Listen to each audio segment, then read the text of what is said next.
Hello, welcome to Body Talk, and on this Body Talk we're going to be talking about blood. And so, vampires, listen up and stay tuned.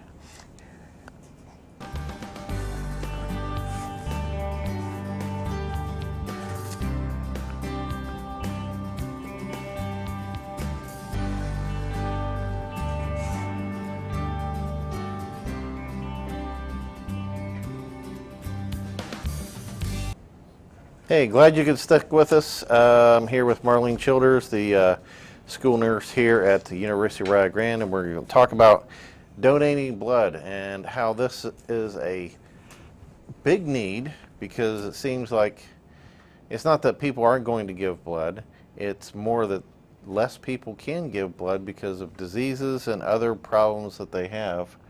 Correct? That's correct. So there is a absolutely. shortage, a Yes. big shortage. So if you can donate, I can't donate because I lived in Europe during the 80s for 3 years. So there was a mad cow disease thing at the time. I might have started glowing a little bit because of Chernobyl, but Yeah. anyway, I can't give blood because of that. Yeah, there was travel exclusions. Yes. And they are many. From Belgium, Germany, UK, and this is basically, 1980 through 96. Italy, Greece, Turkey, Spain, Portugal, Western, Eastern Europe, and UK, 1980 through 96. to present. All to Let's present.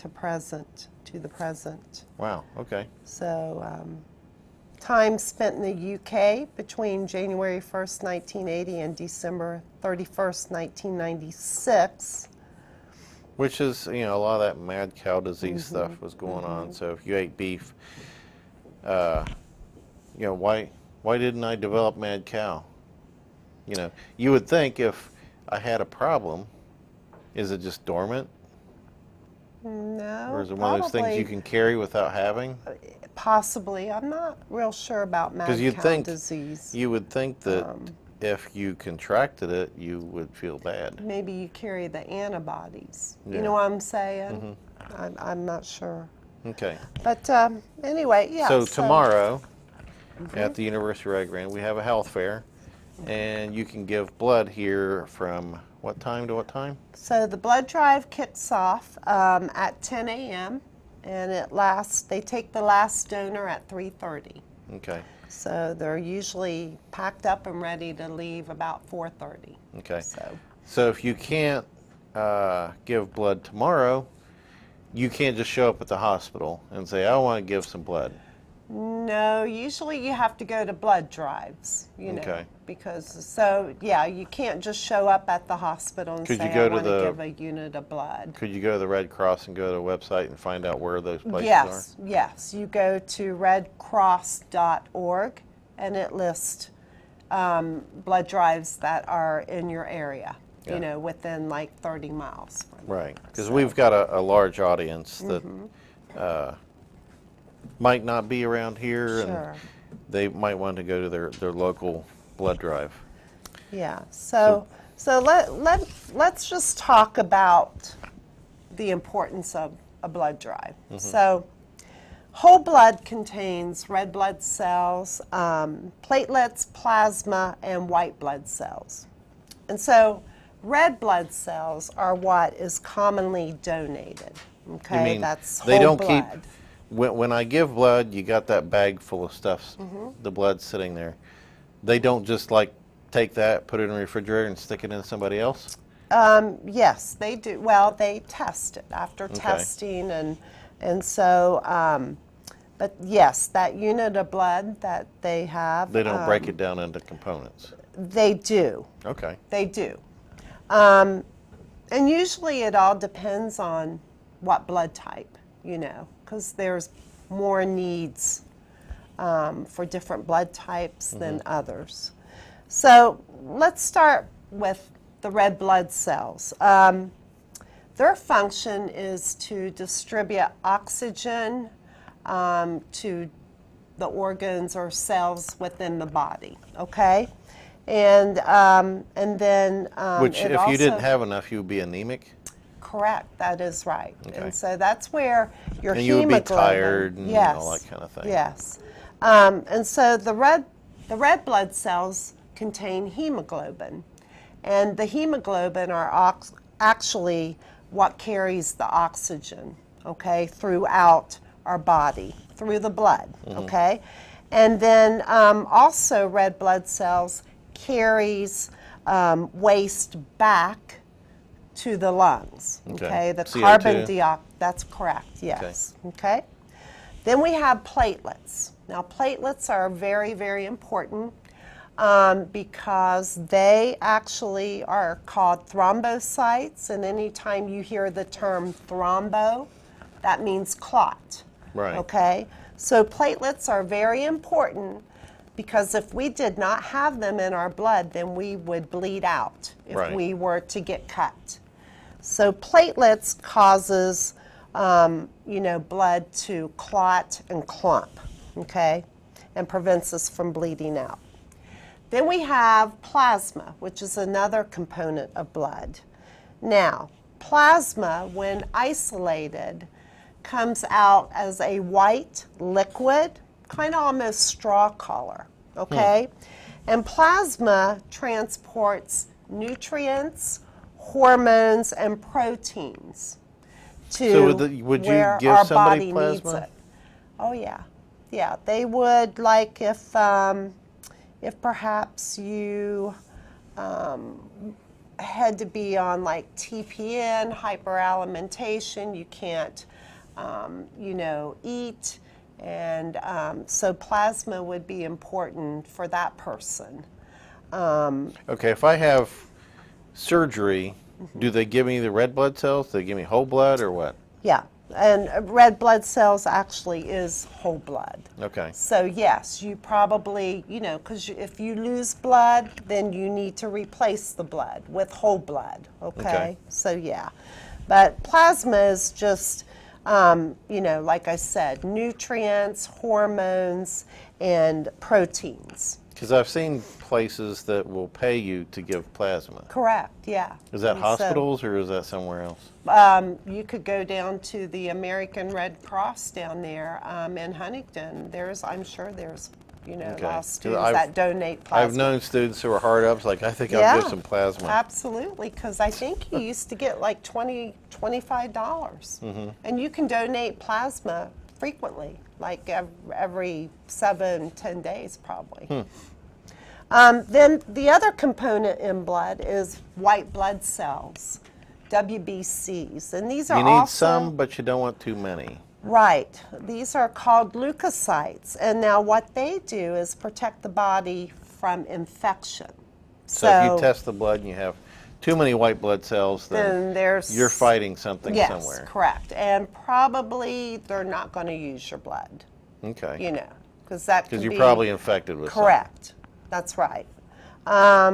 So the the white blood cells, they help detect foreign material within the body and fight off that infection. But RBCs are the most frequently used component. Red blood cells. Yes. And double red donations at blood drives allow you to donate 2 units of packed red blood cells within a half an hour. So they keep you hooked up to the same thing? They do. And so Is it one bag after another? no. So how this works, from what I understand, they circulate your blood through this machine, and it takes out 2 units of packed red blood cells and replaces it with fluid like water and so forth. So you give blood and they put stuff back in you? Correct. They hydrate, and actually, that's the way to go. If you are a certain blood type, so. Let me tell you who they want to donate double reds. Right. So Okay. everybody needs to give blood. Yes, But but- especially these. Yes, especially these individuals. So type O, anybody, O positive, O negative, A negative, or B negative. So those 4 blood types, O pos, O negative, A negative, B negative. Those individuals, they want or would like for them to donate double reds. So, anyway. Is that just recently that they started doing that? Well, no, they've been doing it for a while, and it's becoming very popular in our drives. I mean, right now, You get like 2 donuts instead of 1? Hey, you know what? If it were me, you could have all you want for just coming in and donating, because that's kind of where we're at right now, you know? So, you know. And it's not that people are having more accidents. No, it's because there's less people giving. Less people, yeah. And can give because of, you know. What is it? Well, different factors. I mean, you know, they test, every unit of blood gets tested for HIV, hepatitis B. So is hepatitis the thing that? I'd say hepatitis C.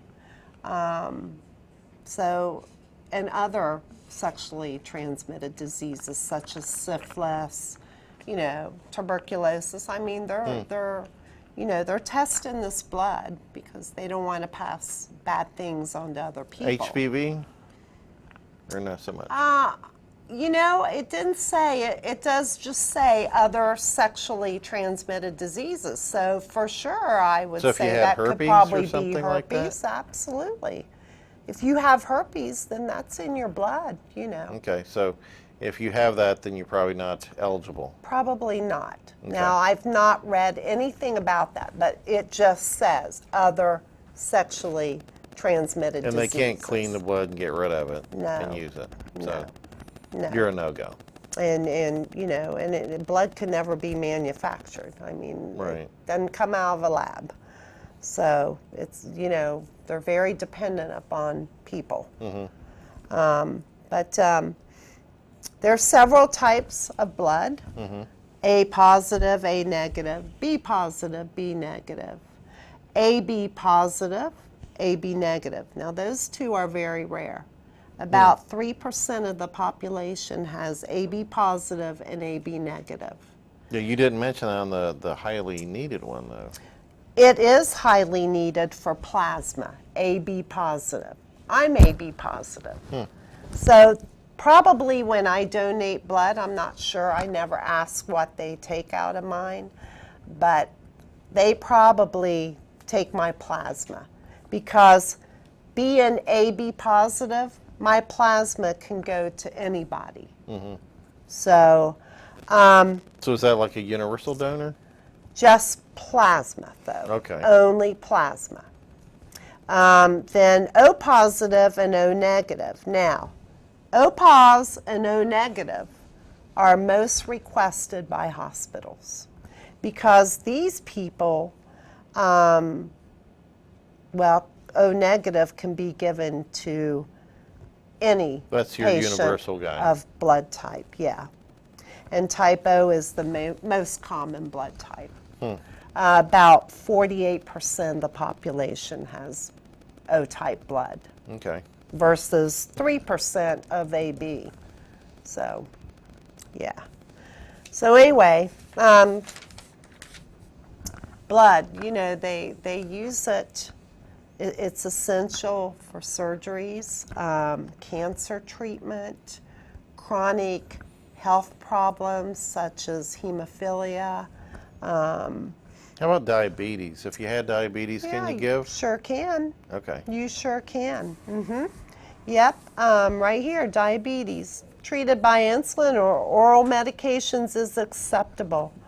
But if you've had a recent change in your medication, being a diabetic, you're to talk to a Red Cross staff person and just, you know, so you may be deferred, you know. Here it says if you have taken bovine or beef insulin. So I'm not sure what that's about. There may be mad cow. I don't know. You know, just don't know. because that's all the information they give you. So if you had poison ivy, you can't be stuck in the area of poison ivy. Yeah, they ask that if you do have poison ivy, that you are not, you know, that needle stick that they do to get the blood from you, they want it to be outside of a 3-inch area where the poison ivy is. So, but yeah, you know, you have to be 17 years old, like I said, and weigh 110 pounds. Even if you've had a blood clot, if you've had a blood clot in the last 6 months, you cannot donate. So, anyway, but one donation can save up to 3 lives. And If you've had a tattoo within the last year, you can't give blood. well, however, it states that if you have had a tattoo in the past year and it is under state guidelines, okay, that it's regulated by state, you know, guidelines. Not like home done. Correct. prison Not tattoo. some alley guy, Right. you know, pulling out a little So bag. they've got used new needles and Correct. everything clean. They and all have that. to be, yes, you know, licensed. Then you're probably and- okay. Yes. But if, you know, if And piercings. somebody's come into your dorm room, you know, as a college student and just, you know, laying out I can do stuff it and- for you. But Yeah. okay, and body and ear piercings, same things apply. Animal Yes. bites. As long as it's not, as long as it's non-primate. And what that means, now if you get bit by a monkey, you cannot How about other donate people? blood for, well, and other people, yeah. You cannot donate blood for a year. Okay. And same with needle sticks. If a nurse, you know, has worked in the hospital and got needle stick in the past year, no. And it's just because you go through major screening processes where they're testing your blood for HIV and hepatitis B and Hep C and, you know. How about if you don't feel well? I'd say if you don't feel well, don't donate, honestly, because it's They going to got the make cold or you, flu or whatever. yeah, it's going to make you feel worse, you know, because they're taking out typically about 250, 280 cc's of fluid. And so you're going to recognize that, you know.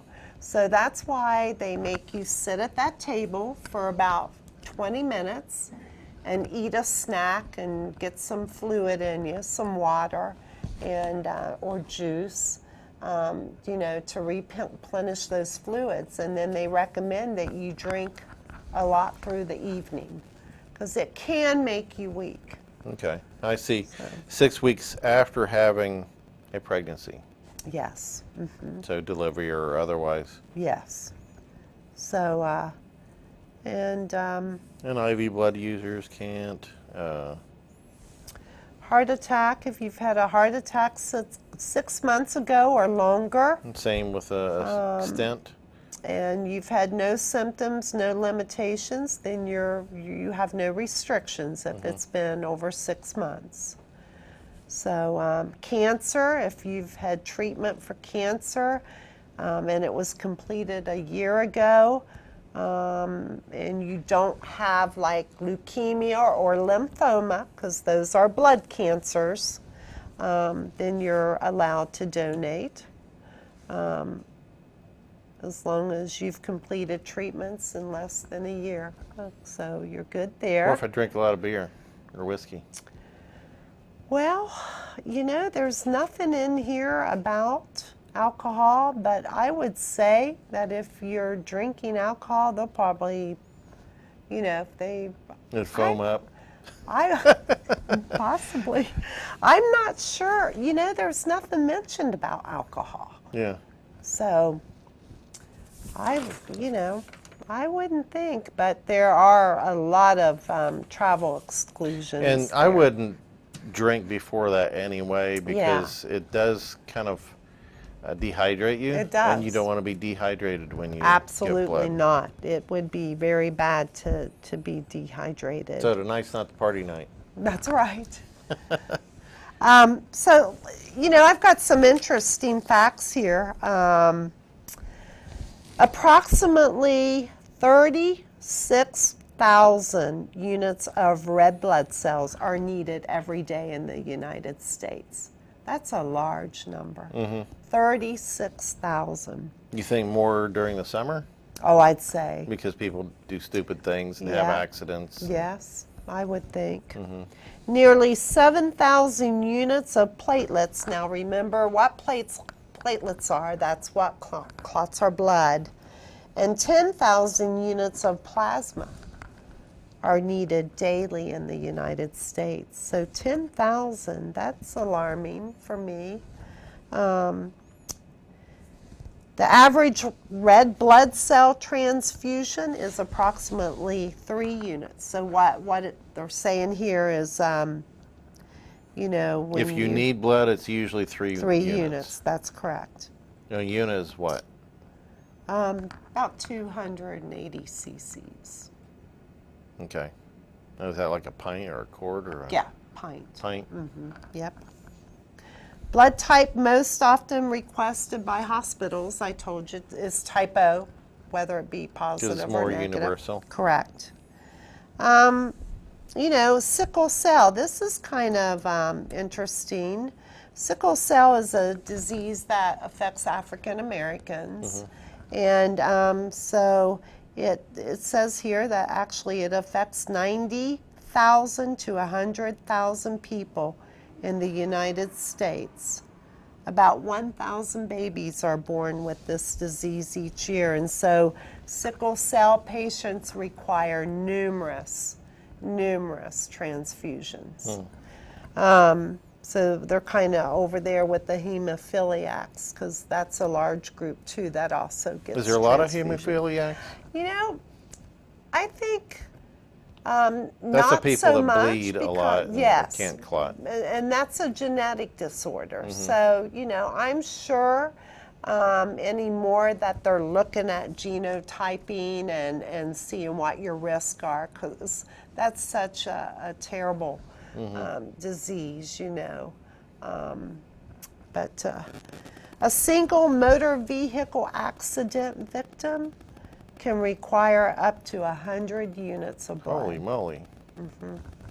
So How much do these you are- hold? Is it like 8? You know what? Gosh, can you Google that for me, Patrick? It's 8 gallons. 8 gallons? That's a lot.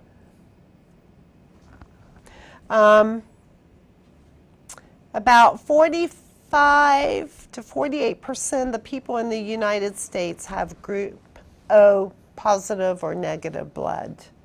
That proportion is higher among Hispanics, 57%, and African Americans, 51%. So, anyway, my advice to you, please step up to the plate and donate blood. We need to get the young people out here to start donating. Older people are having, heart surgeries and other health issues, and they need blood frequently.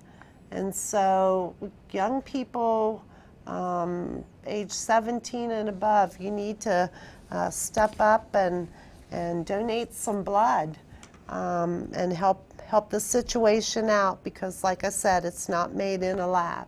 It's, we're dependent upon humans. Well, I just Googled it, and it says the adult has about 1.2 to 1.5 gallons of blood. Okay, Not 8. okay. 8's a lot. Yeah, yeah. So, okay. Well, thank you for Googling. I did not know. I've never I just wondered researched how that. much, So you know, that's interesting. percentage it might be. Yeah. So anyway, that's enough about our blood drive. Just please, if you can, come out and donate. That's blood drive here at Rio is scheduled for tomorrow from 10 to 3:30 in the gym. And at the same time, we have our health fair. Health fair, yes. So what? And so Why with should you come to the health fair? Well, we want you to come and get carried away with your health. Okay? Not So- flat on your back, No. carried away. No. No. That's This- poor health. Yeah, that would be poor health. This health fair is from 10 to 2 tomorrow in the gymnasium here at the University of Rio Grande. We have 30 health vendors. Holzer Health System will be coming in and doing screenings for glucose, bone density, blood pressure, cholesterol. So we also have a massage therapist, and he'll kind of give you a quick little massage. And that's Mark Hasselman through the Kneaded Touch is his business. And kneaded is like kneaded dough. and- Kneaded, yeah, like kneading dough, and that's what it will feel like. It feels wonderful. But anyway, we hope that this event usually brings in about 200 people to 250. And it's at the So gym? It's in the gym. Because And- we used to have it in Conference Room C Yeah. and different places in the cafeteria building, but now it's in the gym. Lower gym? The first gym. The first gym? Yeah, I don't know which is lower or upper, The- but the it's the second first one. gym you walk in. Okay. Yep. Right there, right in the door. And there's door so prizes, I believe. We have a lot of nice door prizes. So Fitbits. take a number, write your name down, or whatever it takes, and Yes. stick around for a little while, and Yes. odds are you might win something. Well, we have some nice door prizes. Mm-hmm. And so you have to register, though, to get your name into the door prize, and you need not be present to win. Okay. So, but anyway, we're looking forward to everything, and hopefully we'll have a good turnout. And there's also wiener roast and Oh, okay. Where can Chips. we get the guide the guys. that Mike had told me? Oh, about Oh. probably the Red Cross, right? Yeah, that's all information that Red Cross has, correct. And you might be able to find this on their website. Just Mm-hmm. Yeah. guessing. I would imagine so. Yeah, donor eligibility requirements. RedCrossBlood.org. So go there and find all the information you need. Show up and give blood, and then go to the health fair. Yes, All the come same kind and of get place? carried away with your health. Okay. Well, thank you everyone for watching Body Talk this month, and have a good one. And have a safe summer. Okay, that time goes fast. Do that.